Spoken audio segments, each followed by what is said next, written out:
Do you feel like then the Cowboys achieved their goals when it came to the 2023 NFL Draft? Well, it's always, and I've been doing this for 40 years, and we can oversee 32 teams, so do the math, that's a lot of them. Is there a team that comes out in its press conference the day after and says, well, I'll tell you what, we blew it. We did not like our draft this year. We had this list of 5 things that we wanted to do, and we didn't accomplish any of them. Right. The Cowboys would have liked to have bumped into a kicker here, but the 2 good kickers went too high.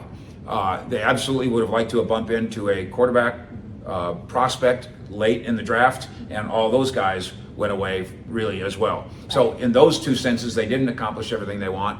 I like to think that no matter where you draft and no matter how good your roster is, you got to come out of this thing with 2 starters. I mean, that would be good. Right. And they did. Well, if the 2 Michigans are starters, and this takes us to Schoon, Yeah. if you're going to use a 2nd-round pick on a tight end, Yeah. he better be better than the tight ends you have.